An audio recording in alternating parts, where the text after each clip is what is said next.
Hola, muy buenas noches con todos. Antes de empezar, me gustaría confirmar el audio. Por favor, si se me escucha bien, de repente me pueden hacer así. ¿Sí?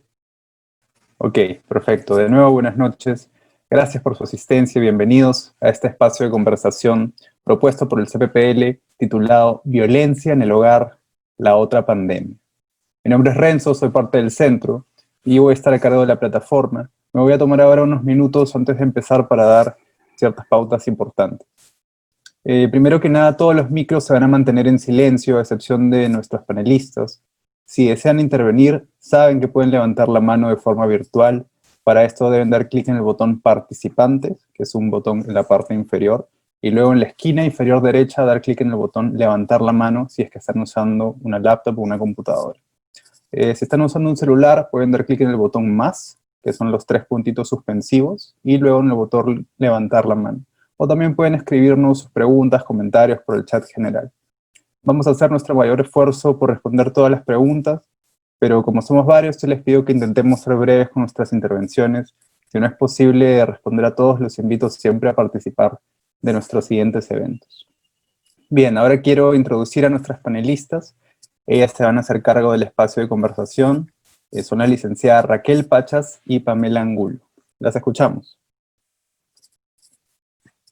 Sí. ¿Se me escucha? Te escucho muy bien. ¿Sí? Sí. Ok. Bueno, gracias por participar de esta charla. Hemos decidido llamarla Violencia en el Hogar, la otra pandemia, porque creemos que la violencia no necesariamente tiene que ser hacia la mujer. También puede ser hacia el hombre y también puede ser hacia los hijos de esta pareja y también hacia la sociedad de alguna manera. Es una problemática que tiene muchos factores implicados. Es un tema difícil, es un tema polémico. Nos gustaría que participen de esta charla para que no sea solamente una escucha pasiva. Cuando hablamos de maltrato en el hogar, no es cualquier hombre agrediendo a cualquier mujer, ni es tampoco un adulto maltratando a un niño, tal vez. Lo más doloroso de este tema es que hay un vínculo de amor en las personas que participan. Es una relación en donde se da un acto violento. Normalmente los actos de violencia se pueden dar por celos, por odio, por cólera, por tratar de controlar o, o por sentimientos posesivos de repente, ¿no? Eh, y lo que normalmente vemos es que las mujeres maltratadas normalmente quieren a su pareja o creen quererla de alguna forma. Igual los niños maltratados siempre van a querer estar con los papás. Entonces, lo que vemos en la clínica es que hay aspectos psicológicos que están de alguna manera haciendo que se genere este tipo de vínculo. Por eso nosotros nos preguntamos si es que tal vez es posible que todas las mujeres sean víctimas de maltrato o hay ciertas características. Se pueden disminuir los actos futuros de violencia. Pueden haber tipos de maltrato que están pasando inadvertidos. Otra pregunta que nos podemos hacer es si tal vez es posible que las personas maltratadoras cambien. Desde nuestro oficio, desde lo psicológico, desde lo psicodinámico, más bien, nosotros vemos que las personas tenemos conflictos. Y cuando vamos a entrar a un vínculo, también hay conflicto. Pero ¿cómo poder tener una relación, un vínculo saludable, ¿no? Sobre estos puntos y otros vamos a tratar de abordar.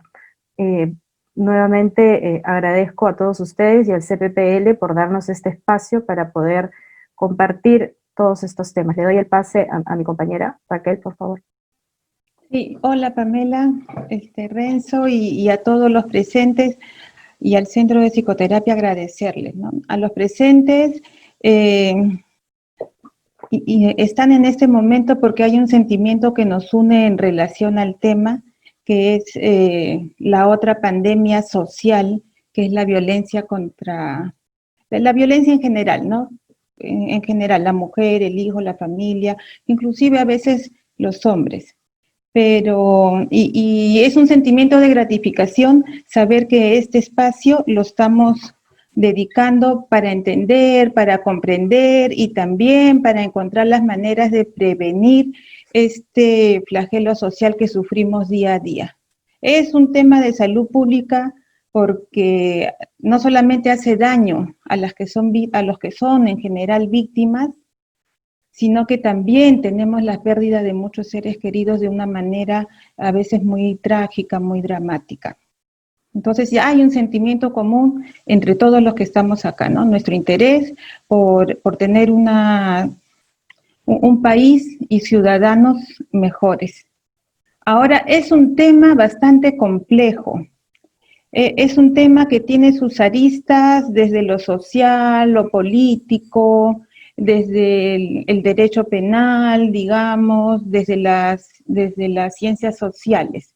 Pero nosotros vamos a dar en este tema tan complejo una mirada desde la psicología, una parte de la verdad, ¿no? Y lo que vamos a ofrecer es una verdad aproximativa para poder comprender por qué ocurre la violencia. Y para eso es importante tener la definición clara y es necesario, ¿no? El término de violencia ha sufrido a lo largo del tiempo muchos cambios. Inicialmente se consideraba como el daño que se hace en detrimento de otra persona y a su vez como una fuerza invisible que impide que el que sufre el daño realiza cosas en contra de su voluntad, toma decisiones en contra de su voluntad y a pedido de lo que quiere en este caso el perpetrador. Pero si nosotros nos quedamos ahí, en esa situación de que alguien golpeó a otro, o un hombre golpeó a una mujer, una mamá golpeó al hijo, un profesor golpeó al alumno, vamos a ver solamente dos actores, el que asume el rol activo y el que asume el rol pasivo, ¿no es cierto? El victimario y la víctima. Entonces da la impresión como que es algo que fuera estático, que tuviera un inicio y que tuviera un final, y que solamente hay dos personajes en este escenario. Se pierde ahí bastante porque el término de violencia abarca otros elementos más complejos, como que el contexto social, el entorno social, el contexto histórico y el contexto presente son otros actores que le van a dar al concepto una mirada más social. La violencia es un fenómeno social, es un acto social. Y al ser ejecutado y aparecer en las relaciones humanas, más por ese componente se comporta como un acto relacional, un acto social y una conducta relacional. Es un proceso relacional. ¿Por qué? Porque anula al otro en toda su subjetividad y lo reduce, digamos, a la mínima expresión de objeto. Deja de ser una persona y se convierte en un objeto. Sucede dentro de un contexto actual, un contexto histórico. Por eso, este término de violencia viene a ser un concepto social y un patrón de relación social. Hay otros elementos que lo componen, que son necesarios e importantes entenderlos y comprenderlos. Eso es lo que vamos a revisar a lo largo de esta conversación. Sí, Pamela. También habría que entender que todos tenemos una agresión con la que nacemos. En este sentido, digamos, las personas no estamos desprovistas de esta pulsión agresiva, ¿no? Digamos que se puede utilizar de dos formas esta agresión. Una primera manera de ver la agresión de una manera positiva, que está al servicio de la vida, es la agresión que necesitamos para poder salir adelante, para poder enfrentar retos. La vida misma nos pide una cuota de agresión para defendernos. Y en ese sentido, la agresión estaría funcionando a favor de la vida. Pero también hay otro matiz, hay otra vía de la agresión, que es cuando la agresión no está funcionando para construir, sino más bien está funcionando para destruir. Entonces, quería empezar con ese señalamiento porque todos tenemos esta agresión, al igual que también hay otros sentimientos negativos como la cólera, como el odio, como la envidia, como la venganza, que también está en nuestros corazones. Creo que es importante, ahora que estamos tocando el tema de violencia, poder saber desde el saque, desde el vamos, que esas emociones están con nosotros y cuándo son un problema y cuándo no son un problema.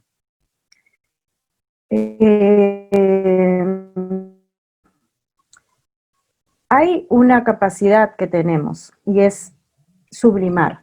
Para poder llegar a esta capacidad de sublimar, tenemos que desarrollarnos ciertas estructuras mentales, tenemos que llegar a cierto desarrollo, a cierto equilibrio mental, a cierta capacidad, para poder transformar esta pulsión agresiva hacia actos que sean a favor de la vida. Entonces, antes de relacionarnos, ya venimos con estas pulsiones y es en el intercambio con el otro lo que va a determinar qué tanta instrumentalización podamos tener de estos sentimientos, de estos afectos, para poder llevarlos a favor de nuestra vida y que no sea en contra de nosotros. Lo que normalmente pasa en nuestra sociedad es que, la religión también, ¿no? Es que nos prohíben o nos ven mal o dicen que no debemos odiar, no debemos sentir cólera y nos vamos limitando, vamos reprimiendo esas emociones. Esto se va quedando en el inconsciente, el proceso de represión es mandar todas estas emociones en el inconsciente, pero no se desaparecen, quedan activas, quedan presentes. Y el problema es que si ha habido mucho castigo, mucha censura con estos sentimientos que tenemos, esto luego se reactualiza en la vida adulta. Es un tema de grados, es un tema de intensidad, lo que va a terminar siendo algo destructivo, ¿no? No sé si quieras comentar algo, Raquel. Sí, comentar de que justamente la agresividad es parte de nosotros como seres humanos. Nos lleva, nos impulsa, pero cuando ya no se puede regular de forma creativa, ya no pueden encontrar salidas de forma creativa, ya estamos entrando a un aspecto más fuerte y considerado como violencia. Y ahorita voy a presentarles un esquema que he preparado para ver, primero, para entender por qué ocurre la violencia, hay que conocer desde este relacionamiento social que tiene el ser humano, cómo la mente se maneja en sus vínculos interpersonales, cómo las personas nos manejamos en sus vínculos interpersonales. Para entender cómo se manejan o cómo son las interacciones humanas, he hecho acá un esquemita y vamos a ir viendo. Ya todas las relaciones humanas siempre se manejan del comienzo, incluso ese bebé cuando está en el vientre materno, no está creciendo solito, aislado, sino está creciendo con un otro, ¿no es cierto? La madre y con otros los que acompañan a la madre. Entonces, toda relación humana siempre se maneja entre entre, como decíamos al comienzo, ¿no? El fenómeno social, entre una, dos o más personas y un contexto que acompaña en ese escenario, un contexto social, un contexto histórico, siempre se va a vincular entre dos personas, ¿ya? Y en esas relaciones fluyen una serie de elementos o variables. ¿Cuáles son? Un primer elemento que tenemos es la autoafirmación y el otro es el reconocimiento mutuo. Estos dos elementos siempre están en una situación de tira y afloja, en una sutil tensión entre uno y otro. No puede existir uno sin el otro, porque entre la autoafirmación y el reconocimiento va a surgir algo importante que es la imagen de sí mismo y la imagen del otro.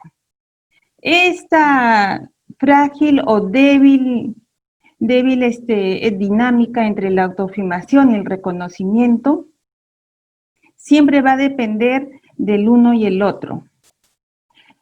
Y al percibirse y al formarse el sí mismo y el otro, ambos se van a ver como sujetos iguales. Pero ¿en dónde está la paradoja? La paradoja está en que somos sujetos iguales, pero a la vez diferentes. Por eso esta es una situación de muy alta tensión, ¿no es cierto? Mientras tanto, yo estaba pensando en lo que mencionabas, Raquel, como esta necesidad de verse como sujetos iguales. Estaba pensando que lo que tú decías, el hecho de vernos como sujetos iguales, también cómo va a depender de esta capacidad de poder separarse y individualizarse, ¿no? Que esta capacidad viene desde nuestros vínculos primarios. Es la madre o la cuidadora la que tiene que darnos esta posibilidad de poder ir creciendo como sujetos independientes. Muchas veces vemos, por ejemplo, mamás que pueden ser muy asustadizas, que tienen mucho miedo de que sus hijos se puedan golpear o que se puedan enfermar. Y para estas madres poder sentirse seguras, a veces limitan las posibilidades de los hijos, colocando un poco sus miedos en los hijos, y los hijos terminan estando muy pegaditos a la mamá, sin tener esta capacidad de poder separarse un poco de ellos y ir creciendo y ir conociendo el mundo, ¿no? Este proceso necesario de individuación va a darse en los vínculos primarios, estamos hablando del primer año probablemente, ¿no? Esta va a ser como que la base de nuestra manera de relacionarnos cuando somos adultos. Eso quería puntualizar nomás, Raquel. Entonces, estábamos diciendo que las relaciones humanas siempre son entre dos o más personas, ¿no es cierto? Y que se manejan varios elementos o variables en las relaciones. Lo importante son estos dos, bueno, uno de los aspectos importantes son estos dos elementos, la autoafirmación y el reconocimiento mutuo. Toda relación siempre se va a manejar con estas dos situaciones. Yo me necesito reconocer en la mirada del otro, y el otro también se necesita afirmar en la mirada mía. Es lo que sucede siempre cuando ese bebé nace, se está reconociendo a través de los ojos de la madre, y la madre se está afirmando también en la mirada del niño. A eso ya hay un funcionamiento, un vínculo que fluye, que se desarrolla. Y ahí hay una tensión muy delicada entre la autoafirmación y el reconocimiento. Esto va a dar lugar a que haya una imagen de sí mismo, y esa imagen de sí mismo nace necesariamente de la mirada del otro. Por esto es una situación donde hay dependencia, pero la paradoja está en que hay dependencia y también a la vez hay una mirada en que somos dos seres soberanos, dice Jessica Benjamin, independientes. Hay dependencia y a la vez hay una situación de independencia y reconocimiento de que el otro es alguien distinto irreal. Y esta delicada relación se va a equilibrar, ¿no es cierto?, con un tercer elemento que es la diferenciación, lo que hace un ratito estaba diciendo Pamela. La diferenciación es un elemento necesario para poder desarrollar la identidad propia dentro del grupo en el que en el que crecemos y va a reforzar ese sí mismo. Al vernos con ese sí mismo también podemos reconocer al otro como alguien diferente. El reconocimiento mutuo es un elemento necesario. Es un sentimiento base y esencial en las relaciones humanas, porque con el reconocimiento mutuo podemos dar cuenta de que el otro es diferente, de que el otro no es necesariamente esa persona que tengo en mi mente, no es necesariamente esa fantasía que tengo y que quiero ver en la realidad. Este sentimiento de diferenciación va a ayudar a poder establecer esos límites entre la fantasía y lo que manda la realidad. El reconocimiento mutuo también se puede conocer como el sentimiento de afirmación, de empatía, de reconocimiento, como el sentimiento de familiaridad o el sentimiento del amor.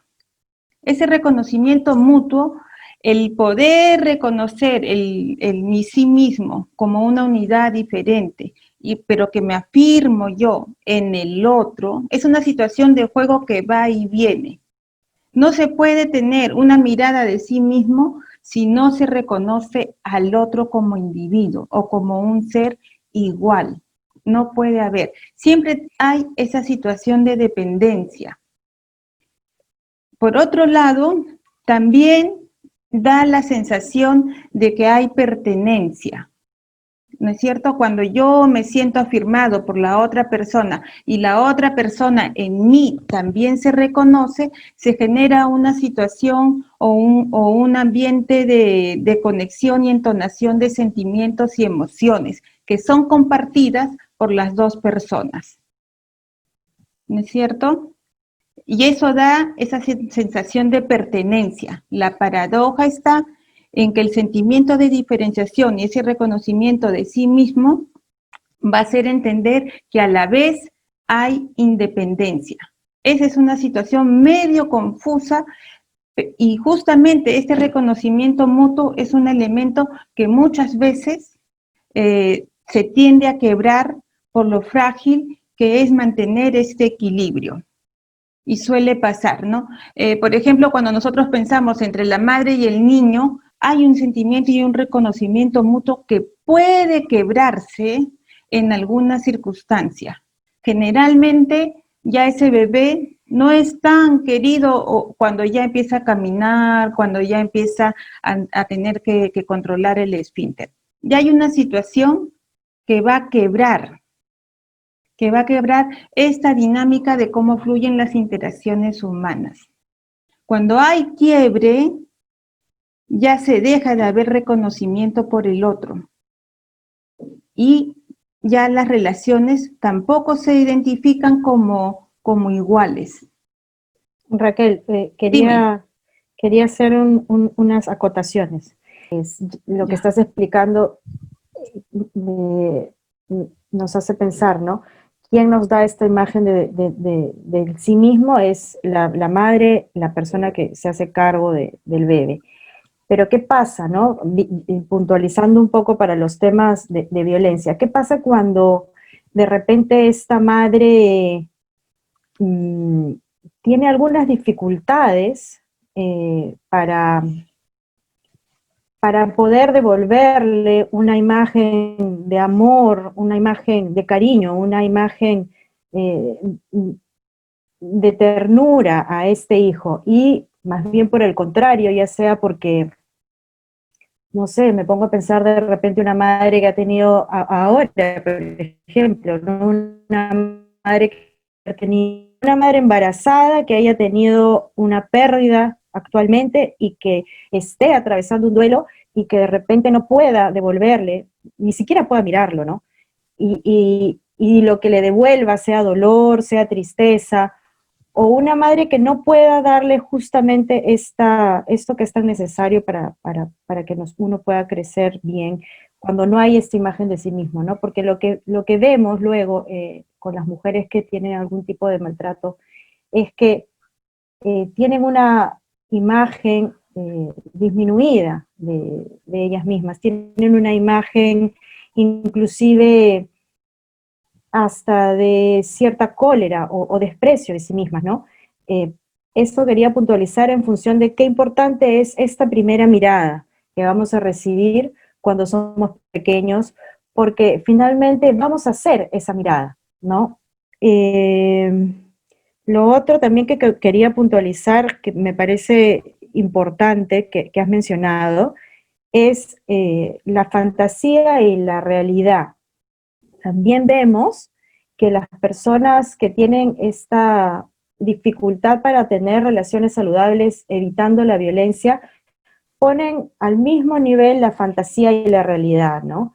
De repente, si se permiten sentir el odio, en el mismo momento podrían actuarlo y tirar un puñete, tirar un vaso o gritar. Entonces se controlan, porque si solo se lo permiten pensar, tienen el temor de que esto es igual a actuar y esto es muy diferente, ¿no? Es más bien todo lo contrario. Las fantasías van a ser lo que nos previene en realidad, lo que nos va a prevenir a llegar al acto, ¿no? Es justamente lo que les decía al inicio, de poder desarrollar una capacidad mental en donde uno pueda tolerar lo que siente, pensarlo, sentirlo, vivirlo, pero sin llegar al acto. Esa sería una de las diferencias. Y lo otro también que has mencionado, me parece bastante importante, Raquel, es, se escucha, ¿no? A menudo la gente dice, cuando está enamorado, como piropos, eres mía, o hazme tuya, o soy tuyo, y ahí está hay estereotismo de querer como que volverse uno, ¿no? Esto puede ser que en un grado sea como que esta mechita que pone picante la relación y la puede poner bonita, pero si esto lo hacemos más grande, luego vamos a tener una pareja que no va a tolerar la separación, justamente por esta idea de ser uno. Inclusive tienen esta fantasía de que ambos tienen que querer ver una película al mismo tiempo, ambos tienen que tener ganas de hacer ejercicios al mismo tiempo, ambos tienen que, no sé, querer ir a comprar al mismo tiempo, y no se permiten justo lo que tú estás diciendo, Raquel, las diferencias, ¿no? Creo que esto hay que verlo todo en términos de intensidades, ¿no? Eso nomás. Continúa, Raquel. Lo que estabas diciendo, Pamela, justamente el otro va a ayudar a regular el otro va a ayudar a regular a las emociones de la persona, que se puede poner agresiva, ¿no es cierto? ¿Y qué pasa cuando se rompe ese equilibrio entre la autoafirmación, el reconocimiento mutuo? Hemos dicho que esto es una situación que se maneja con bastante tensión y que puede tender a quebrarse. ¿Qué pasa y en qué momento se quiebra? Se quiebra cuando se niega que hay dependencia entre el sí mismo y el otro. Cuando se niega esa necesidad que yo necesito reconocerme en el otro, ¿no es cierto? Ya deja de ese otro, ya deja esa condición de otro y se convierte simplemente en una situación de objeto. Cuando se niega esa dependencia, ya va a fallar el reconocimiento mutuo, ya la relación no va a ser igual. La relación se va a tornar desigual, porque uno va a querer autoafirmarse y reconocerse a costa del otro. Ya ese sentimiento de diferenciación, ese tercer elemento que ayuda a entender que este sí mismo es diferente a mí, va a ser un quiebre en esta situación. Y esa es la base o el núcleo de las relaciones o las dinámicas de dominio y sumisión. cuando se niega este reconocimiento mutuo, ¿no es cierto? Ya la persona no puede regularse y no puede diferenciar lo que es fantasía de lo que es realidad. Cuando ya al otro no se le ve como una persona que tiene sus propios sentimientos, sus propias intenciones, sus propios deseos, y se le anula, y más bien se le da más peso por la misma situación que hay dificultad para diferenciar lo que estoy imaginándome, lo que me estoy ilusionando con la realidad. Por poner un ejemplo, si yo me enamoro de alguien, al que creo que va a ser mi salvador, que me va a cumplir todas mis situaciones, me va a salvar todas mis situaciones económicas, me va a llevar a pasear hasta la luna, ¿no es cierto? Y no puedo reconocerlo como que es un otro que tiene sus propias características, su propia individualidad. Ahí yo más me estoy manejando por mi ilusión y puedo tener poca regulación de mis emociones e irme de una forma violenta cuando veo que no satisface lo que yo espero de él. Cuando ahí ya no hay un reconocimiento mutuo, ni tampoco quiero verme afirmada en él a través de su mirada, sino quiero imponer lo que es mío. Ahí es cuando hay un quiebre, ya se da esta dinámica de dominio y sumisión.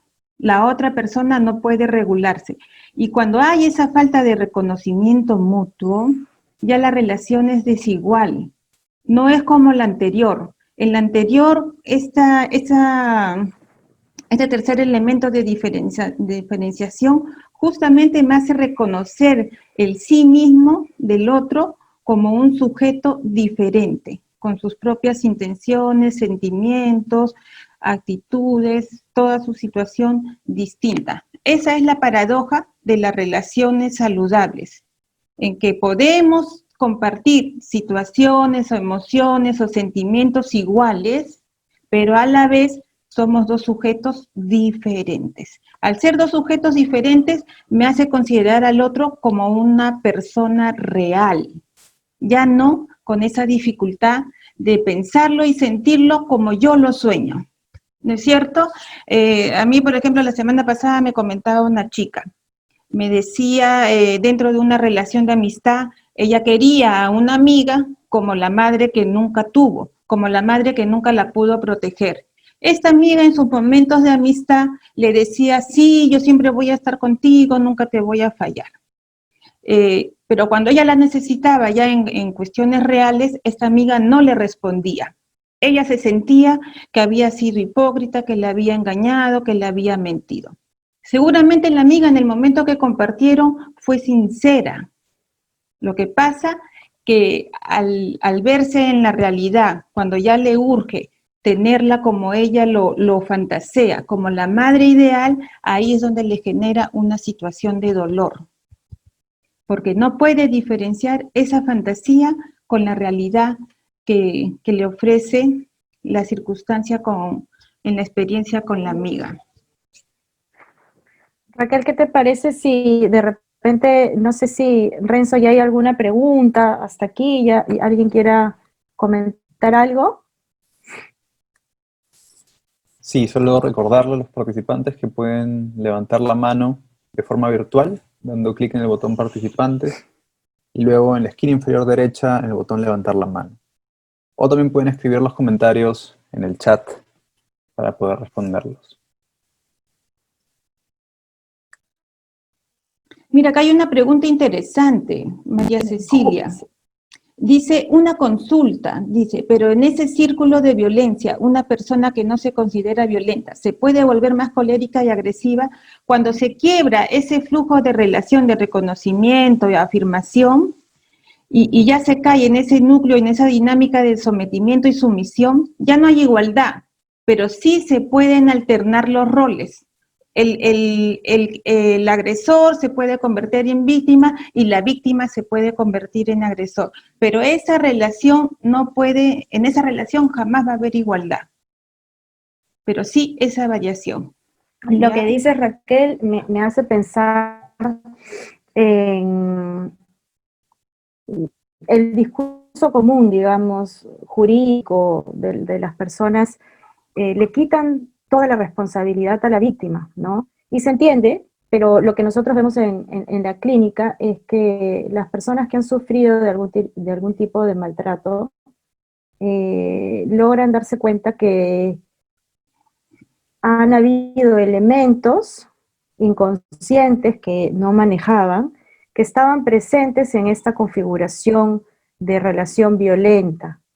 Lo difícil de entender esto que menciono es que un sujeto consciente diría, ¿cómo me voy a meter a un sitio si sé que me van a tratar mal? El problema es que todos estos enlaces y todas estas conexiones se dan desde un plano inconsciente. Es probable que desde la elección de la pareja, las personas que van a tener esta predisposición a buscar un compañero que las maltrate, justamente volviendo al sí mismo que estaba mencionando Raquel, que ya tienen un sí mismo en donde se ven negativas y buscan a este otro que les reafirme este sentimiento que ellas tienen. Entonces estas personas es como si tuvieran un radar, porque se pueden encontrar a una fila de hombres maltratadores, ¿no? Entonces, para poder salir de este círculo repetitivo, lo importante es poder encontrar cuáles son esos elementos que hacen que uno vuelva o intente o empiece relaciones que en realidad están repitiendo patrones de la primera infancia, ¿no? Eso quería mencionar. A ver. Es importante porque cuando tú dices de que hay situaciones inconscientes y cuando se cae en esa relación de dominio y sumisión, entonces se puede tomar decisiones con claridad, porque la mujer se encuentra en una situación traumática, atraviesa por una situación difícil. A veces es injusto cuando se escucha a las personas comentar, ay, pero ¿para qué sigue con ese hombre? Porque no es sencillo romper una relación. Y justamente, Pamela, tú has estado hablando de patrones de relación. Ahí están, ¿no? Y los patrones de relación, como estábamos comentando hace un ratito, empiezan desde antes del nacimiento, diría yo, ¿no? Porque ese niño ya está habituado a la voz de la mamá, a ese ritmo y sentimientos con la madre.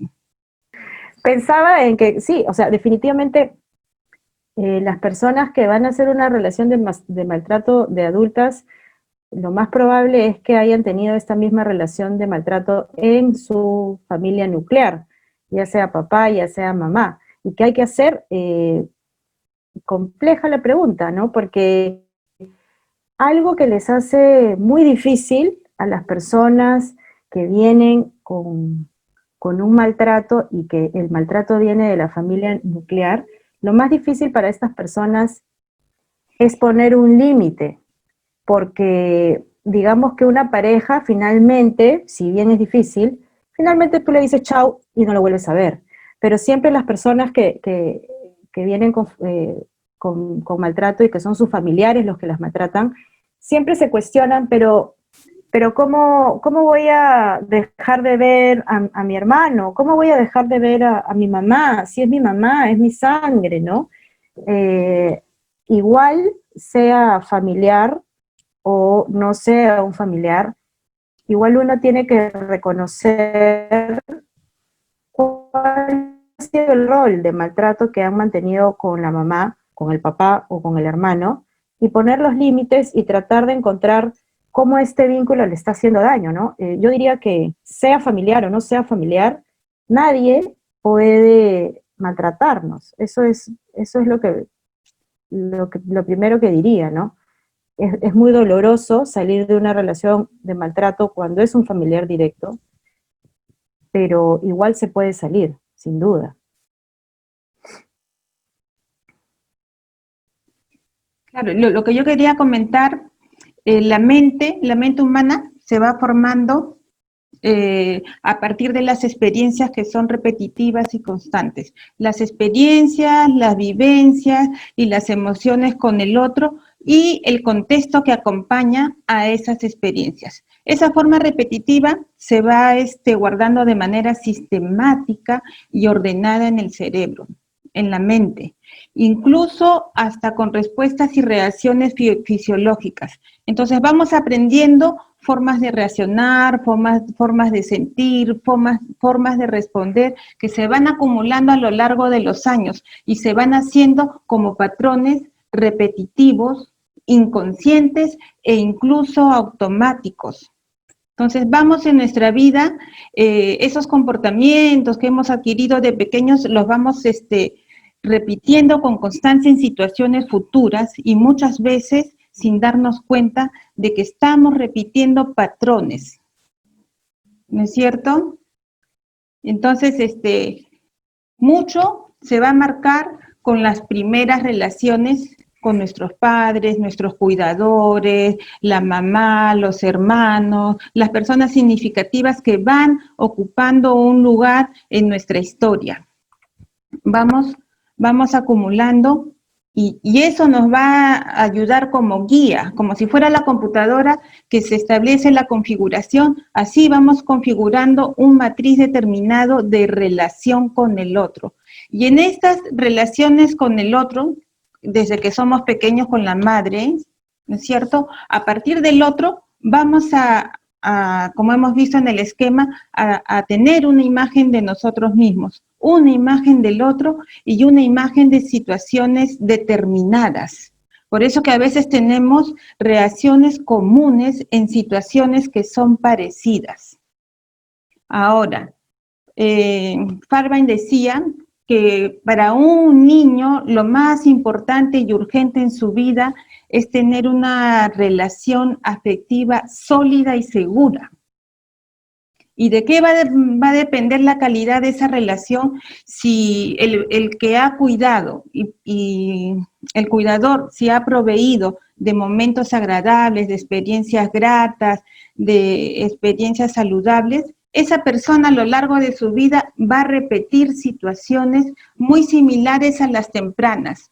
Pero si el cuidador del pequeño le ha proveído situaciones de dolor, de malestar, de fastidio, de descuido, a lo largo de su vida va a repetir situaciones parecidas. Por eso los patrones de relación son inconscientes e incluso automáticos. Entonces, en un proceso de ayuda se puede detectar cuáles son esas situaciones repetitivas. Uno puede tener una pareja de determinadas características en situaciones donde deja de ser una persona con un cinismo diferenciado, que pueda tener reconocimiento, que pueda sentirse autoafirmarse en esa relación, que pueda sentir una entonación emocional con el otro en un ambiente agradable. No lo puede encontrar. Generalmente encuentra lo opuesto. Es que hay algo que se está repitiendo. Suele pasar con una pareja, con la segunda, con la tercera y en otros vínculos parecidos. A pesar de la voluntad y el deseo, a veces uno se marca y dice de ahora en adelante, ya mi siguiente pareja ya no va a ser así, mi siguiente pareja, pero sin embargo hay una situación que se repite, ¿no? Esto me hace recordar a una persona que se vino a atender también por un acto de violencia. ¿Y qué pasaba con ella, no? Cuando revisamos su historia, había tenido su papá que falleció, el padrastro que falleció y otro padrastro más. Por otro lado, por ser una de las hijas mayores, tuvo que atender a las hermanas menores. Aprendió a postergarse, aprendió a hacerse a un lado, incluso dejó de estudiar para poder darle los estudios y trabajar por las hermanas menores, dejó la primaria para poder trabajar con las hermanas menores. Se casa con uno que también le reactiva las mismas experiencias iniciales, postergarse y trabajar por él. El hombre le llegaba a golpear, ¿no? Entonces, cuando nosotros trabajamos en la terapia con ella, lo primero es curar lo dañado, ¿no es cierto? El trauma. Y segundo paso, una vez trabajado el trauma, es revisar qué patrones de relación hay. Y encontramos esto, ¿no? Ella se postergaba.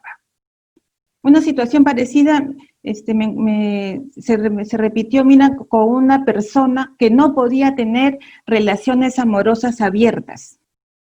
Revisando y revisando, por eso es que revisamos siempre la historia, porque la historia nos ayuda a entender cómo se han tejido ese mundo de relación conmigo misma y con el mundo externo. Revisando y revisando, incluso durante el proceso, habían aparecido relaciones ocasionales, hasta que un día llegamos al punto de revisar el vínculo con la abuela. ¿Qué pasaba con la abuela? La abuela era muy cariñosa, muy amorosa con las niñas, con ella y su hermana. La mamá, cuando veía eso, se enojaba, se amargaba, le requintaba a la abuela, porque con ella no había sido la misma mujer tierna, había sido una madre drástica. Entonces ahí caímos en cuenta por qué no podía dar luz de sus amores con una pareja. Siempre tenía que tener parejas a escondidas. Entonces, eso es lo que se dice, ¿no? Los primeros vínculos generan patrones que se van configurando y en situaciones similares se van a repetir, como que se perpetúa algo. ¿Que tiene solución? Sí tiene solución. Solamente es un solamente entre comillas, porque no es sencillo romper algo que en alguna forma es como que una fuerza nos jalara a situaciones a veces autodestructivas o de autosabotaje. Tenemos una manito levantada de Jorge Alfredo Martínez.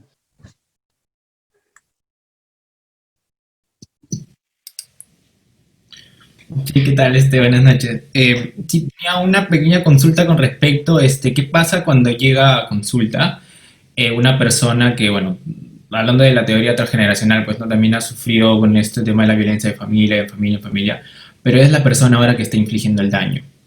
Usualmente siempre se habla de la víctima, de que sí, claro, pues la persona más afectada en realidad, pero ¿cómo, por qué motivo, por ejemplo, llega a consulta a un padre que es abusivo o algo? ¿Cómo es el abordaje por una persona así? Porque es un poco difícil también decirle, pues, tal vez la cosa va por tu lado, por así decirlo. Tu paciente, esta persona es o es el hombre el que está yendo ahí. El hombre, por ejemplo, supongamos que es un padre que ha estado, que le pega a sus hijos, por ejemplo, pero en la historia se ve que en realidad él pega a su papá y a su abuelo lo mismo y así, así. Claro, es que como mencionó Raquel en algún momento, estos roles no son fijos, ¿no? El que es víctima también es victimario. Lo que pasa en los casos en donde siendo adulto no escoge ser el rol pasivo, el rol de víctima, normalmente se identifica con este padre castigador y lo que intenta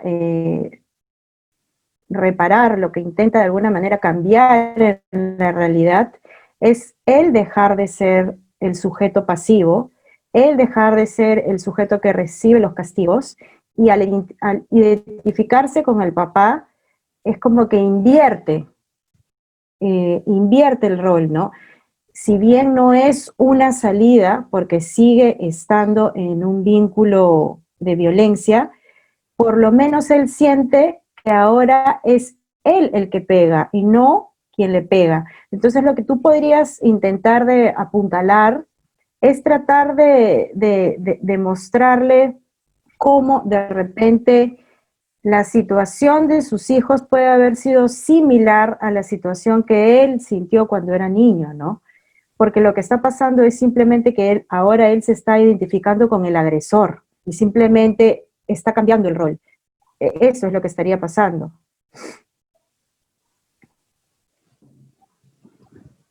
Y esa persona que busca ayuda, sabiendo que está en ese rol activo en el momento actual de agresión, es en verdad todo un desafío, ¿no? Es una situación de mucho valor dar ese paso y enfrentarse a un posible cambio, ¿no? Porque tal vez tenga la fantasía que si va a la terapia van a llamarle la atención, van a criticarlo, pero me parece un paso interesante para alguien que está asumiendo un rol activo o sea, está haciendo del perpetrador, ¿no? Me parece interesante. Muy positivo, ¿no? Muy positivo porque eh, la vía sería entrar a que él pueda contactarse con ese dolor de niño, ¿no? Que él Claro, ubique cómo se sentía él de niño. claro, y ahí hay una repetición, ¿no? Porque solamente puede acercarse al otro, solamente puede vincularse y puede suministrar golpe, maltrato, insultos, humillación, o someter al otro, no reconocerlo, posiblemente lo mismo que han hecho con él. Ahí hay una repetición de patrón, ¿no? Y acá hay una pregunta que también va parecida a la anterior. Dice, una niña que ha sufrido violencia de parte de su madre. En el colegio ha tenido repetidas relaciones conflictivas con los compañeros, sufrido bullying y luego igual con los primeros enamorados. Ha elegido personas dominantes y celosas, posesivas. ¿Cómo se puede trabajar eso en terapia? Ahí hay una repetición de un patrón, ¿no es cierto? Es lo que decía hace un ratito, y lo que decía Farben, ¿no? Si tú a ese niño pequeño le provees de experiencias dolorosas, displacenteras, una constante humillación, lo que va a hacer a lo largo de su vida es encontrar ese tipo de relación, porque es la forma en que ha aprendido a vincularse. ¿Y cómo se puede desatar para poder poner ese otro elemento y poder diferenciarse de cómo ha sido su historia? En la terapia pues hay que hacer toda una revisión de su pasado y a partir de ella, ¿no? A partir de lo que ella trae, a partir de cómo ella quiere enfocar.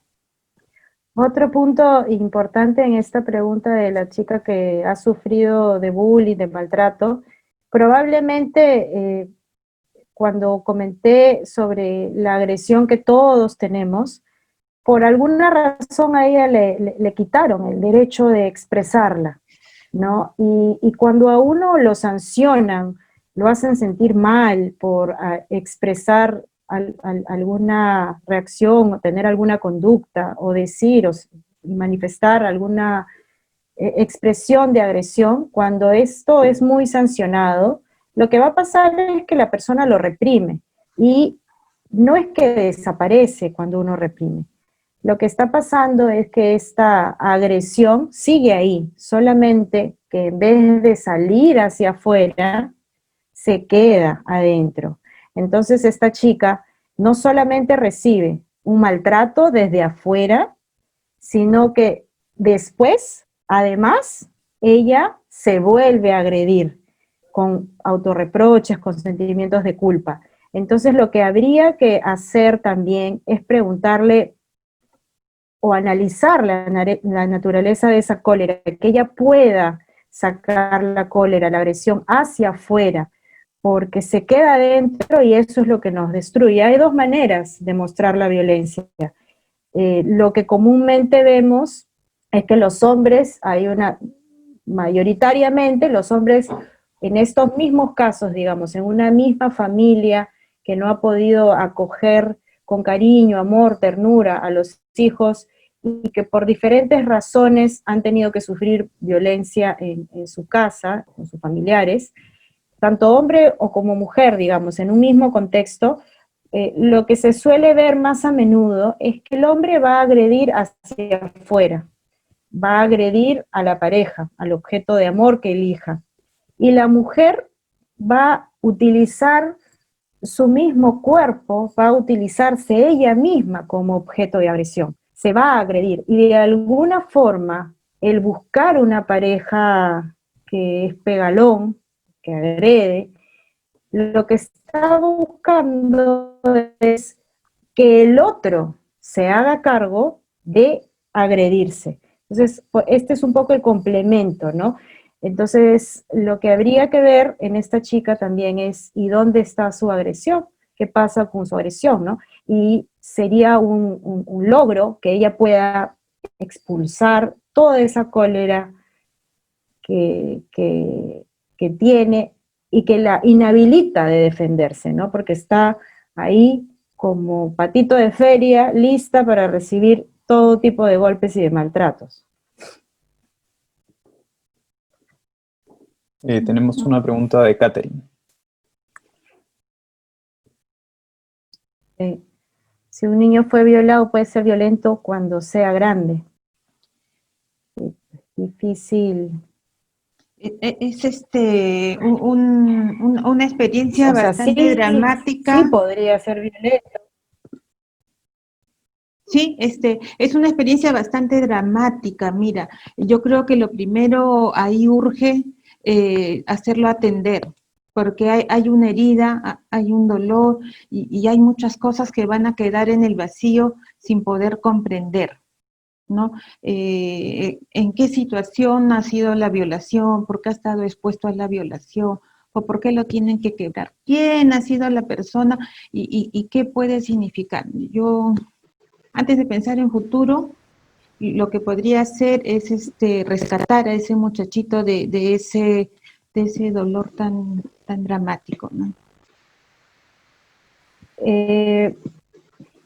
Sí, o sea, sí puede ser violento. Mientras más rápido pueda tener algún tipo de atención, esto se puede controlar, puede tener una buena salida, no tiene que repetir. O sea, el que haya sido maltratado no es que siempre tenga que ser maltratado. Hay un riesgo alto a que él pueda repetir esas conductas, podría también interferir con su propia identidad. Es una violencia extrema, la violencia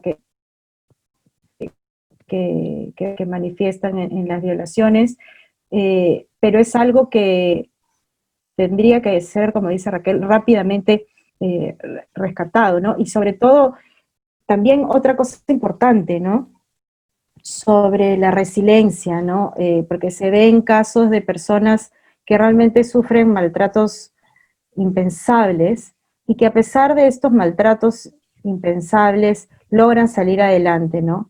Logran ser personas diferentes, logran ser personas pro vida, que no solamente desarrollan su vida de una buena forma, sino que son personas capaces de amar, de querer y pueden construir eh, relaciones, ¿no? Pero normalmente basta que haya una sola persona en el entorno de las personas que están maltratadas, una persona que sea capaz de mirarlas, de pensarlas como individuos, de darles este especial cuidado, eso basta para sembrar esa semillita que todos necesitan para crecer, ¿no? La persona que pregunta, no sé qué tanta cercanía tenga, pero más allá de ir necesariamente a una terapia para poder trabajar estos temas, también está esta otra persona afectiva que pueda devolverle este amor y este respeto, ¿no? Que es lo que se quiebra cuando hay una violencia tan grande. Hay una pregunta. Y ese amor y respeto de devolverle, creo que se vincula un poco con la pregunta de Janet. Acá dice, una niña que muere su madre y es abandonado por su padre. Cuando es adulta, repite esa frialdad que ha vivido con muchas familias, ya que ha vivido en muchos hogares tiempos pequeños, como 2 o 6 meses, incluso años.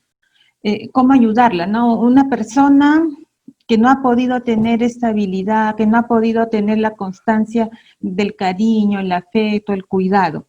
una persona que posiblemente podría tener miedo a establecer vínculos y no sabemos, habría que conocerla para poder entender si no ha generado a lo mejor también culpas por la pérdida de la muerte de la madre, si no ha generado culpas por ese padre que la ha abandonado, ¿no? Y capaz la frialdad es justamente una forma de protegerse para no volverse a ver otra vez asaltada por el abandono emocional, ¿no?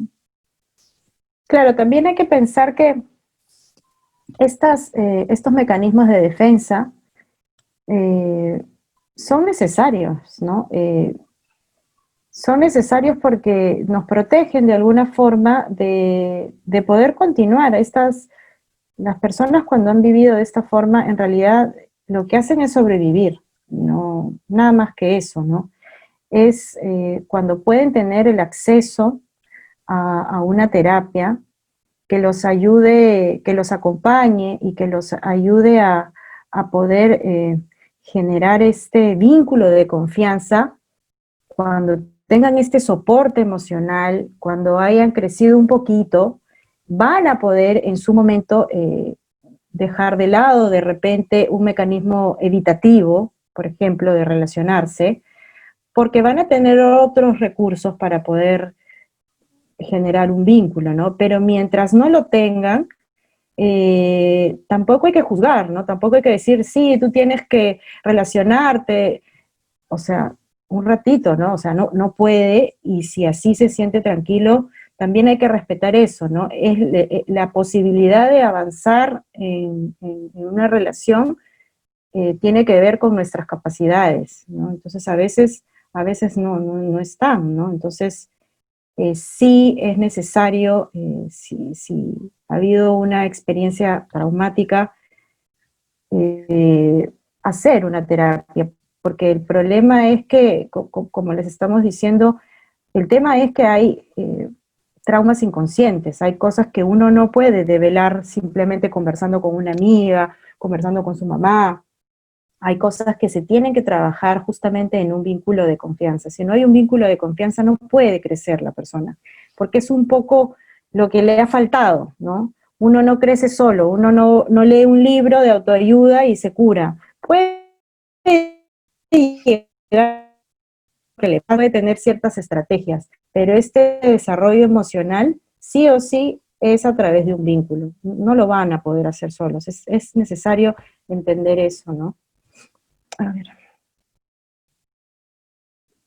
Hay una Renzo, ¿nos pregunta ayudas con las preguntas? Porque no puedo bajar el cursor acá. Sí, no hay problema.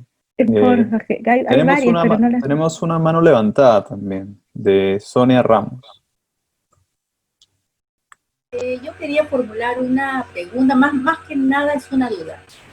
Una paciente, por ejemplo, que comenta que en su niñez sufrió de violencia sexual, ¿no? Primero fue un primito, creo que a la edad de algo de 9, 10 años, después, más adelante, fue el papá político, o sea, el segundo compromiso de su mamá, ya cuando ella era de 13, 14 añitos. Bueno, en ninguna de las situaciones de violencia sexual, cuando ella fue capaz de repente de comentarlo con su madre, bueno, nunca fue atendida, nunca le creyeron, bueno, siguió desarrollándose. El día de hoy es una madre ya ya tiene un hogar, tiene hijos. Ella comenta que su esposo, su pareja actual, es una bella persona, o sea, la hizo sentir totalmente distinta porque ella desde esas situaciones traumáticas, ella pues tenía cierto rechazo hacia la figura masculina, ¿no? A los enamorados, por ejemplo. Pero bueno, este señor fue muy bueno desde el inicio, entonces ella entabló una bonita relación. El día de hoy, como digo, ya es el padre de sus hijos, tiene 3 hijos, pero ahora están teniendo una crisis, digamos. ¿Por qué? Porque, bueno, ellos ya tienen una edad, digamos, de base 4, ambos.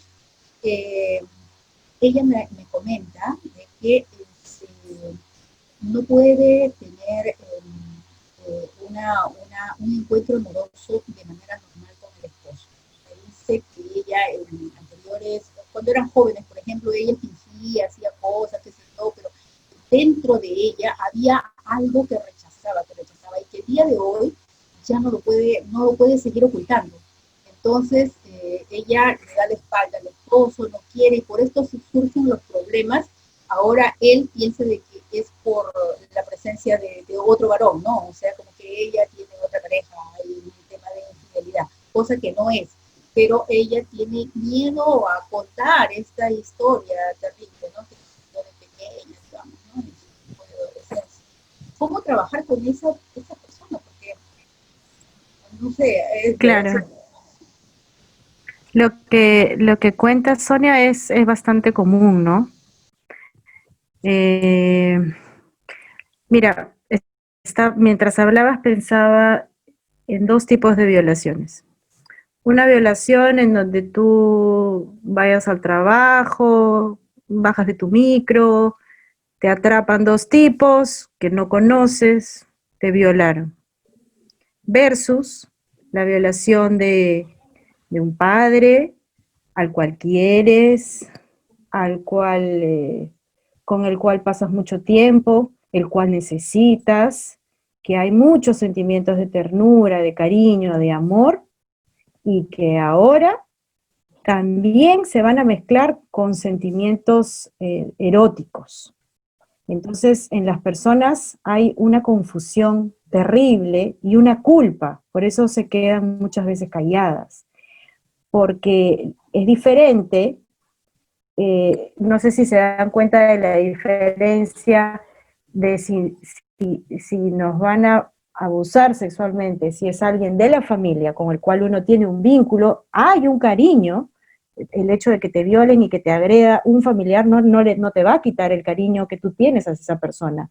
Y es diferente que eso pase con alguien por el cual no sientes nada. Probablemente eso sí vas a poder denunciar, eso sí vas a poder hablar, porque es más fácil que uno se zafe de la responsabilidad. Pero cuando esto pasa dentro de un hogar, lo que le pasa a las personas es que se sienten responsables, de alguna forma se sienten muy culpables de lo que ha pasado. Entonces, cuando crecen, van a tener dificultades en unir otra vez amor y sexualidad, porque se les remueve todo, imagina.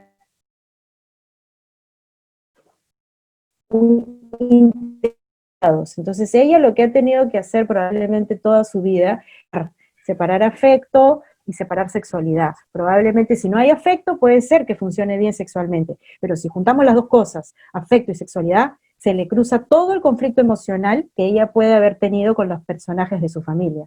Eso es lo que normalmente pasa, ¿no? Entonces ahí lo que hay que decirles es que no hay ninguna culpa, ¿no? Porque los estímulos sexuales van a hacer que el cuerpo responda. Sea tu papá o no sea tu papá, tu cuerpo no sabe quién es, tu cuerpo es tu cuerpo. O sea, y si hay un estímulo sexual, puede haber una respuesta frente a ese ataque, pero frente a este acoso sexual, ¿no? Entonces, inclusive si uno puede haber sentido algún tipo de placer, porque se da, eso tampoco es la responsabilidad de ella. No son los padres los que tienen que tener el límite, son los padres los que tienen que saber hasta dónde van, son los padres los que tienen que saber que con los hijos no se puede tener relaciones sexuales. Los hijos en su momento hay una etapa en la que, es más, quieren casarse, la mujercita con el papá, el hombrecito con la mamá, y pasan por todo este tema edípico, y eso no hay ningún problema, es el papá el que le dice, o sea, no se puede, ¿no? Yo te quiero un montón, pero tú no vas a ser mi pareja.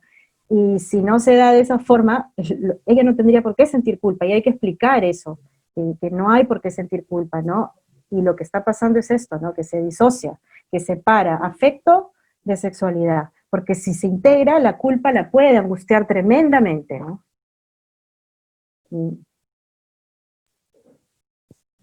Claro, de todas maneras, ambas son experiencias muy dolorosas, ¿no? Más aún porque se daña toda la estructura de la mujer en la violación. Y peor aún cuando el que tiene que cuidarte es el que te violenta sexualmente. Y más aún la culpa que puedes sentir, ¿no? Porque Ahí el cariño y el acercamiento que tiene un niño a un adulto buscando ternura, el adulto lo lee como otra cosa, como una provocación sexual. Y de eso a lo mejor teme expresarlo para que no se le acuse como que fue la que provocó la situación. Se vuelca toda la responsabilidad a la menor y no se reconoce al mayor, porque justamente implicaría a lo mejor dividir a la familia. Y esa pequeña, en ese hogar donde ha sido violentada, tiene que arreglárselas para sentirse estructurada y estable frente a los demás, ¿no es cierto? Aparentar de que no ha sufrido, de que no le ha dolido. Ha tenido que casarse a lo mejor para poder estar a salvo, pero cuando ya el matrimonio le exige, ¿no es cierto?, combinar ternura con el placer sexual, ahí viene la crisis. A lo mejor tener los hijos es una forma de distanciar la actividad sexual. Y ahora que está justamente en la base 40, en que ya los hijos no demandan tanto y que la vida sexual en pareja se torna activa otra vez, justamente es donde no entiende ni no sabe cómo es que debe responder, ¿no? Porque se le reactiva toda esta situación dolorosa y angustiante que ha sufrido. Bien, Catherine Bermúdez, por favor. Buenas noches, gracias por el espacio. Quería consultar, mire, yo trabajo en el área de prevención de la violencia, el Ministerio de la Mujer, y veo mucho de esto que ustedes mencionaron, ¿no? Pero la base de todo, pues, es el machismo, ¿no? Estos pensamientos, por ejemplo, lo que acaba de mencionar ahorita la doctora, no sé, psicóloga, que acaba de hablar, en relación a esta provocación que supuestamente tienen las víctimas y que supuestamente no, porque obviamente no es así, pero que los agresores interpretan así. Entonces, parte de todo lo que han mencionado y parte del pensamiento machista, ¿no?, que está muy imperante en nuestra sociedad. Y algo que a mí me preocupa mucho en mi trabajo es, yo trabajo con voluntarias, ¿no?, que son señoras que en su época en las que han sido quizás más jóvenes han sido víctimas de violencia y que hoy se han empoderado y son señoras ya más adultas y trabajan con nosotros para prevenir en cuanto a charlas, en cuanto a aspectos motivacionales que nosotros trabajamos con ellas. Pero hay una constante que encontramos, que es estas jovencitas, ¿no? Estoy hablando de distritos, pues, periféricos, ¿no? Uno de los distritos que yo trabajo, pues, es periférico y pues hay mucho de estas jovencitas que se embarazan a muy temprana edad sin haber estudiado, hay mucha dependencia económica, lo cual también es otro factor de violencia, ¿no?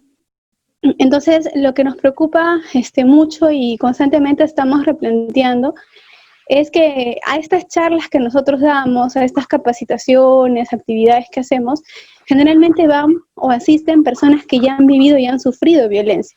Pero la intención es llegar a estas chicas que aún todavía están al borde, incluso ya están sufriendo violencia, pero no la perciben, ¿no?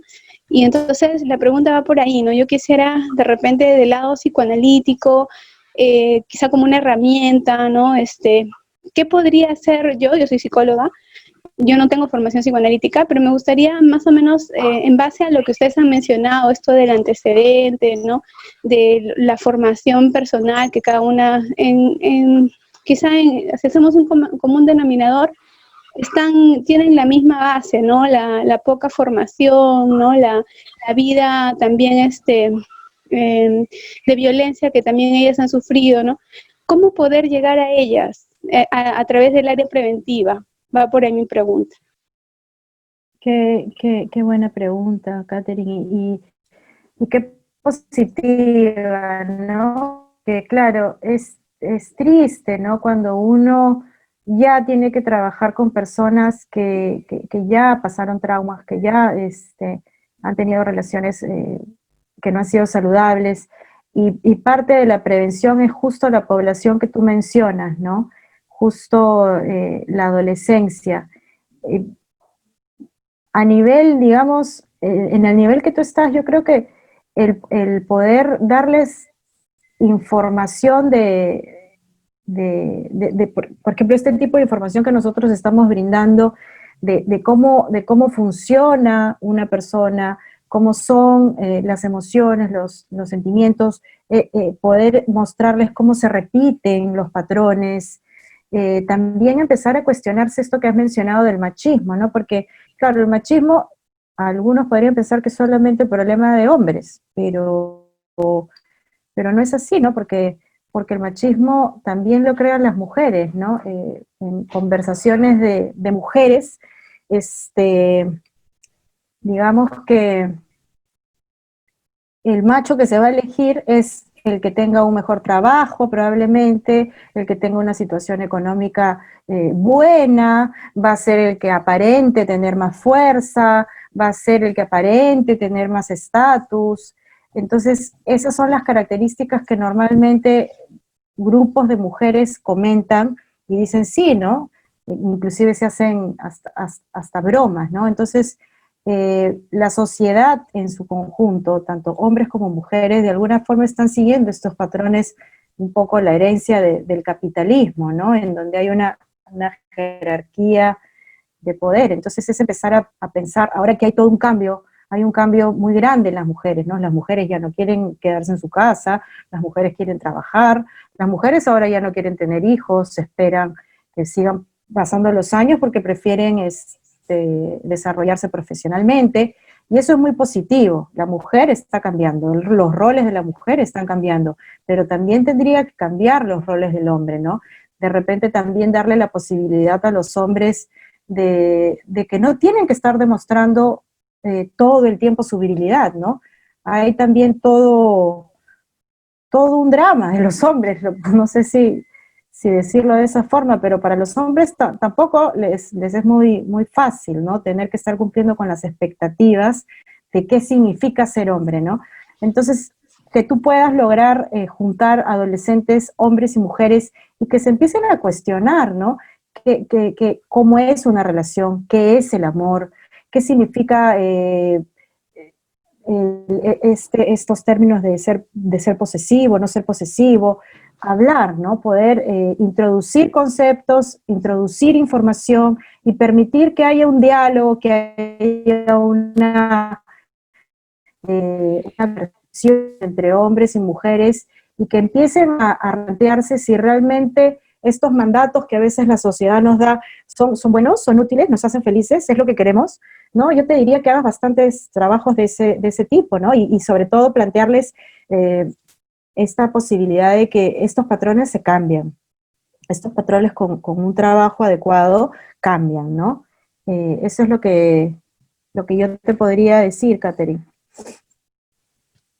En ese sentido, mira, yo creo que el trabajo de Catherine es bastante delicado, porque está trabajando con una población que está entre la adolescencia y el paso a la vida adulta, ¿no es cierto? Y es una edad en que se está consolidando, digamos, aspectos de la identidad, se están consolidando aspectos de la identidad de género, se están consolidando aspectos de la orientación vocacional. Ahora, son poblaciones que lamentablemente sus carencias, sus pocos recursos económicos y sus pocas posibilidades que las familias las sigan sosteniendo y manteniendo para tenerlas 5 o 6 años estudiando una profesión, lamentablemente es un factor que va en contra de estas jóvenes.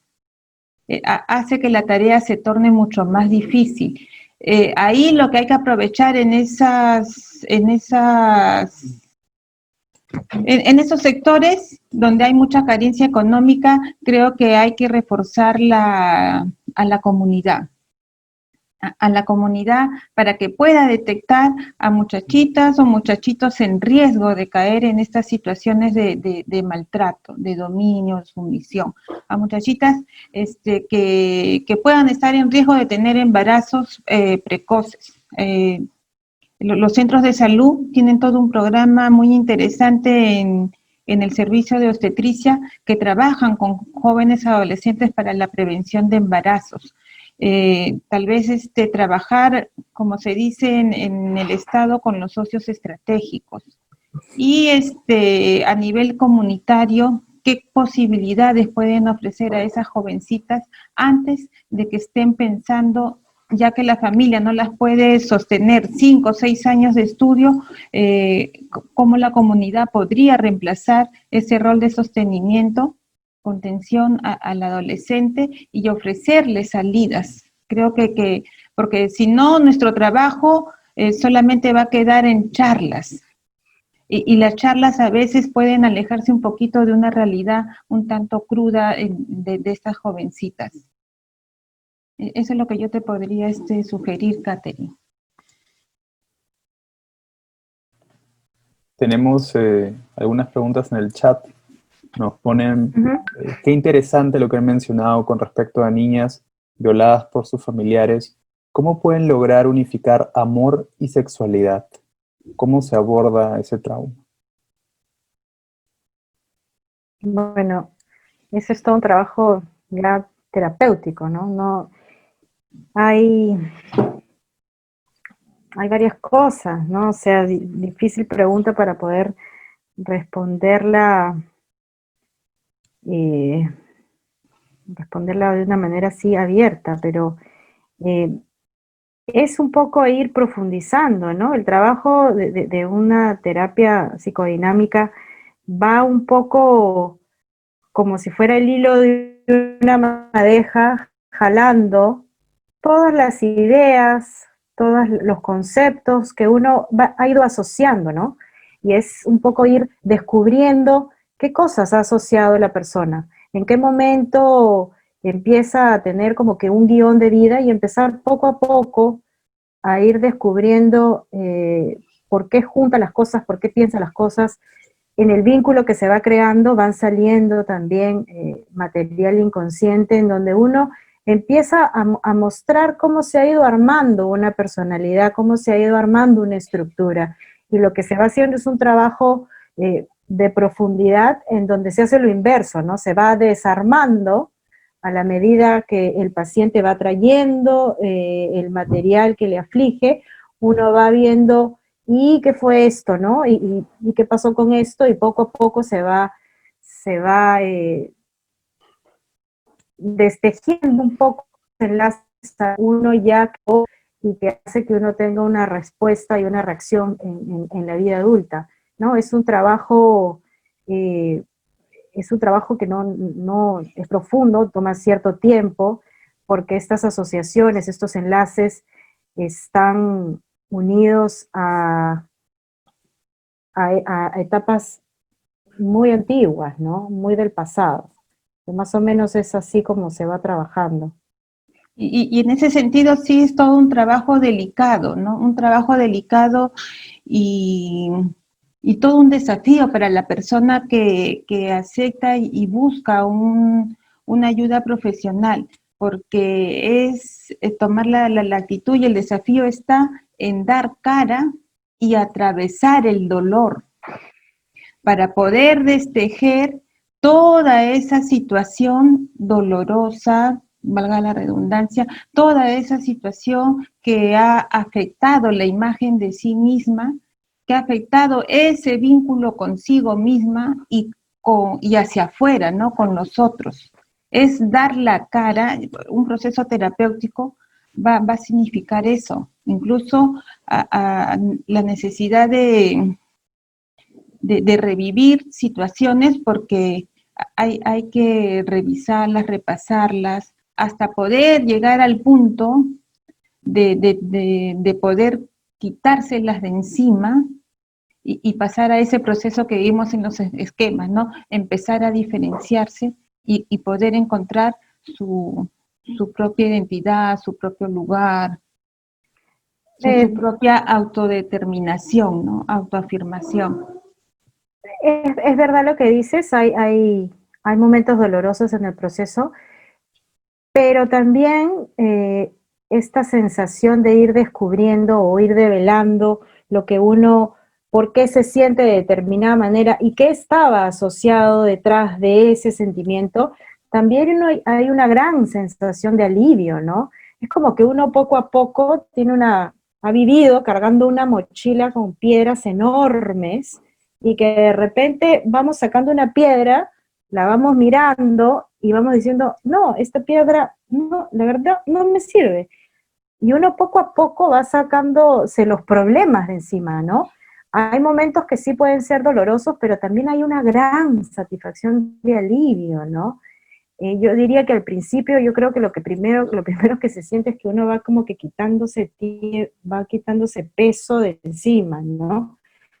Y claro, también hay sus cosas difíciles, pero diría que está equilibrado, ¿no? No es que entran a terapia y todo va a ser dolor, no. Diría que también hay una gran satisfacción de quitarse el peso de encima y que además empiezas en diferentes áreas de tu vida a sentir que uno empieza a funcionar mejor, ¿no?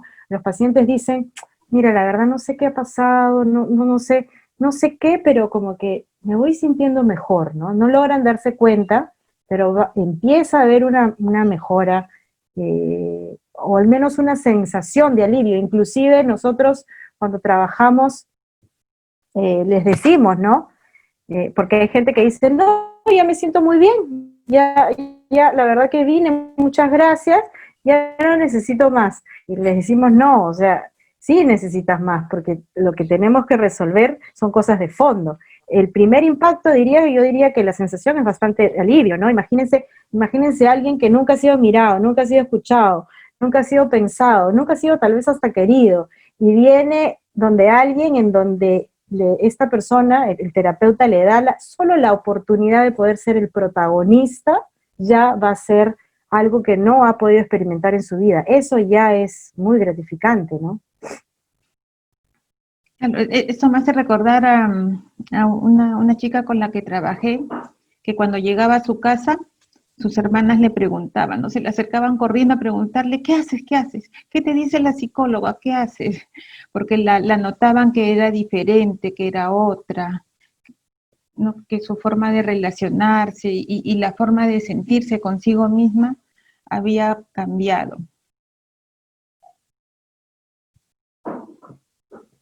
Tenemos algunas preguntas de Facebook.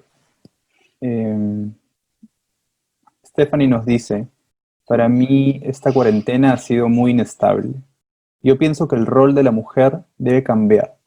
Pero ¿qué pasa cuando tu pareja no te ayuda para eso?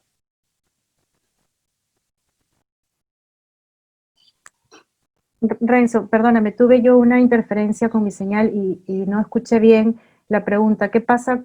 El rol de la mujer es lo único que escuché. Sí, la repito, no te preocupes. Por favor.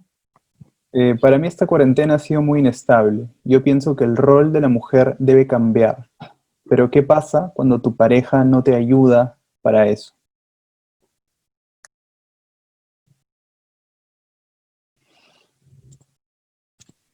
Claro, tal vez no es sencillo lo que voy a decir, pero hay una fuerte necesidad de cambio, ¿no? Y hay una sensación de obstáculo por parte de la pareja.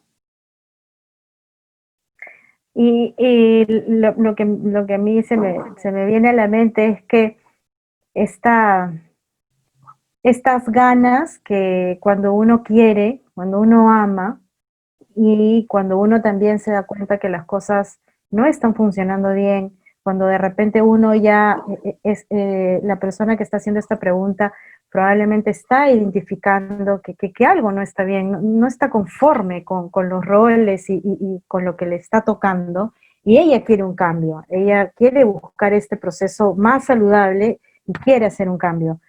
Y de repente para ella lo difícil es pensar en una separación, porque ella quiere que la pareja también dé un cambio, y quiere que dé un cambio porque ella quiere continuar con la pareja, ¿no? Entonces es ahí un poco este conflicto entre, claro, yo quiero estar bien, pero no quiero dejarte, y qué pesa más, ¿no? Ser libre y de repente tener que atravesar un duelo, una separación, qué tanto pueda tener ella dificultades para atravesar las separaciones y los duelos. Entonces, yo le volvería a hacer la pregunta, ¿no? ¿Qué pasa si él no cambia, no? ¿Qué pasa si él no quiere, si él está muy cómodo en la situación en la que está? Y si el cambio que ella desea hacer luego significa una ruptura, ¿no? Entonces ella va a tener que elegir, ¿no? De repente ella cambia independientemente de la separación y este hombre que la acompaña dice, caramba, o sea, no quiero perder a esta chica, además la versión de cambio que está teniendo me gusta, así que haré lo mío y también cambiaré. O de repente dice, no, mucha cosa, mejor me busco a otra y termino, ¿no? Pero el cambio tiene que venir de uno, ¿no? Si no, no es consistente.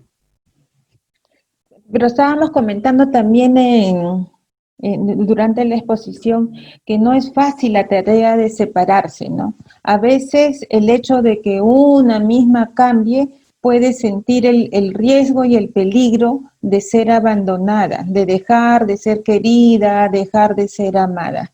Entonces, capaz, Catherine creo que se llama, ¿no? Catherine dijo, lo que está queriendo no es hacer el cambio solo, sino conjuntamente con su pareja para que los dos puedan avanzar y seguir juntos, ¿no? Tenemos una mano levantada de Marlon Flores. Marlon. Muy buena noche. Muchas gracias siempre por su intervención. En este rol que trata de las personas que vienen con el trauma desde la niñez.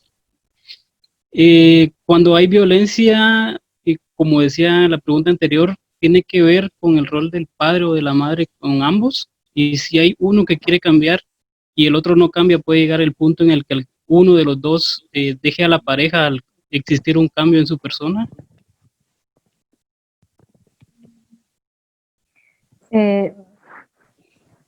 Sí, ¿no? Ese es el riesgo que corremos. En realidad una relación se puede romper, inclusive si uno no cambia, ¿no? Las cosas pueden seguir iguales y no hay garantía, ¿no? No hay garantía de que los vínculos no se puedan romper en algún momento. Va a depender de cada pareja, va a depender de cada situación, ¿no? De repente habrán cosas que pueden ser solucionadas si estamos hablando simplemente no estamos hablando de una relación muy, muy problemática, muy destructiva, y también es un tema de grados, ¿no? Si realmente hay una relación en donde está siendo demasiado destructiva, probablemente en algún momento la persona que esté siendo víctima del maltrato, si quiere parar con eso, también tiene que evaluar la capacidad que pueda tener de darse, ¿no? Por eso muchas veces se ve que a veces las personas, las mujeres, su entorno, ¿no? Todo su entorno, a veces como que le hacen un poco de presión, claro, pensando en ella, y le dicen, tienes que terminar, ¿cómo va a ser posible? No puede ser, y como que presionan, la persona de repente en un primer momento dice, ya, me separo, inclusive pueden hacer denuncias, pero en el camino eso no se sostiene, ¿no? No se sostiene, hay personas inclusive que luego quitan la denuncia y vuelven con la persona, porque hay que tener en cuenta una cosa, ¿no? Hay amor de por medio, hay un mal entendimiento de repente del amor, ¿no? El amor se ha asociado violencia y amor, está muy junto, inclusive de repente hasta se puede erotizar el dolor, podría haber hasta ese tipo de uniones, ¿no? Entonces, como que solamente, porque lo que se ve es que después de una gran relación, después de una gran violencia, después de un momento muy violento en la pareja, en donde el tipo puede ser sumamente cruel, después de golpearla y tratarla y llevarla al infierno, acto seguido, la lleva a la luna de miel, ¿no? Entonces es un círculo que tiene estos dos matices, entonces es muy difícil, ¿no? La persona tiene que poder entender lo que le pasa y realmente estar segura, ¿no? Porque también va a tener que afrontar un duelo y eso, como lo señala Raquel, no es difícil separarse, ¿no? Hay personas que pueden vivir una angustias muy profundas frente a la separación, pueden creer que llegar a sentimientos de invalidez completa, ¿no? Que no pueden vivir si no es con la otra persona. Entonces, para que se pueda dar una separación, tiene todavía que pasar mucho tiempo, podría ser hasta negativo para la persona de repente, y lo que también vemos es que, claro, la persona se va, amenaza con irse, regresa, y ahí es donde le cae más golpe, o peor, ¿no? Lo deja con tanta angustia al hombre que acto seguido perdemos a esta persona, ¿no? Entonces, es bien complicado, ¿no?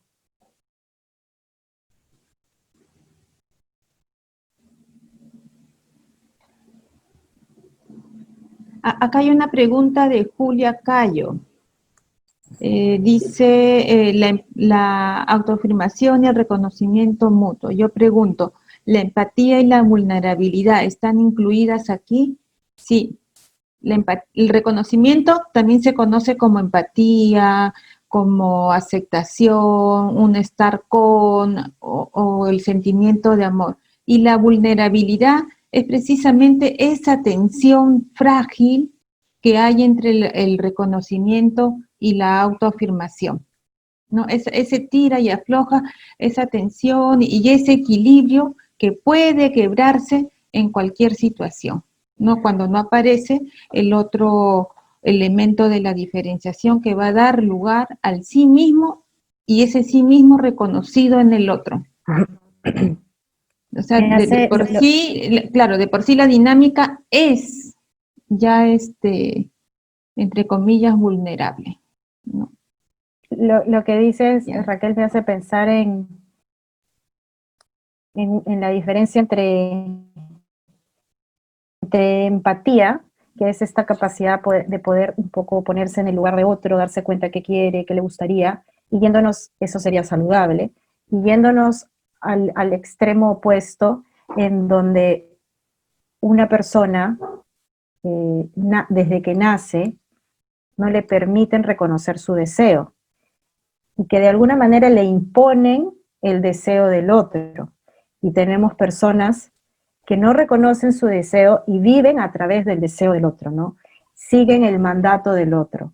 Y cuando vienen a terapia se dan cuenta que pueden conocer todo lo que quiere la pareja, saben todo lo que quiere, qué le gusta, qué no le gusta, ¿no? Pero si uno les dice, bueno, ¿y tú? ¿Y tú dónde estás? ¿Tú qué quieres? Ahí hay un quiebre, ¿no? Entre la autoafirmación y el reconocimiento mutuo. ¿No? Entonces, esos son como que los polos de lo mismo, ¿no? Claro, porque la otra que decide, ¿no? O sea, no lo percibe al otro como un otro con sus propios sentimientos, intenciones y deseos. Sobreentiende por encima de él. ¿No? Lo que Winnicott diría, una madre eficiente, ¿no? Yo me acuerdo, hablando de madre eficiente, cuando trabajaba en el colegio La Salle, había un director religioso y a veces hacía el comentario, ¿no? Su definición de madre. Madre es aquella persona que te pone la chompa cuando tú no tienes frío. ¿No? O sea, una madre eficiente, que no conecta con las necesidades, sentimientos, intenciones del otro. No hay reconocimiento mutuo. Qué bueno el ejemplo que pones, porque ahí vemos pues a veces cuántos errores hay, ¿no? O cuando la madre cuida a los hijos a través de sus necesidades, a través de sus deseos. Esa de la chompa no es clásica, ¿no? Uno tiene frío y tú no tienes frío, abrígate, o sea, abrígate tú, ¿no? Tú tienes frío, no tiene frío el hijo, ¿no? Y pasa, ¿no? Entonces, todo es un tema en intensidades, ¿no? Podría ser un chiste, pero también podría ser trágico si solamente una madre está pensando en ella y no logra ver a este hijo. Ujú. Bueno, me parece que ya estamos un poco con la hora. Ujú. Quiero agradecerles a todos, espero la experiencia haya sido de su agrado. Muchas gracias Raquel y Pamela, realmente un gusto escucharlos. No sé si les gustaría decir unas palabras de cierre. Claro, y un gusto haber compartido con todos los presentes y que nos une este sentimiento y deseo de tener una sociedad más libre de violaciones y maltratos, ¿no? Gracias a todos y al Centro de Psicoterapia y a ti, Renzo y Pamela, un gusto.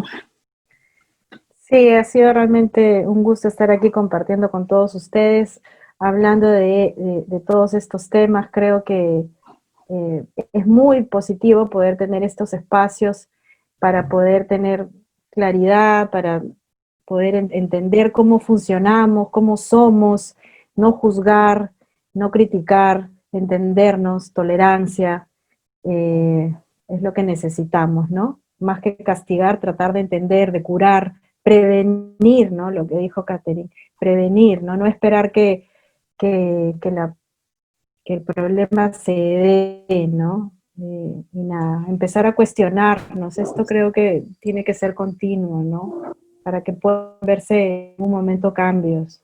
Gracias a todos.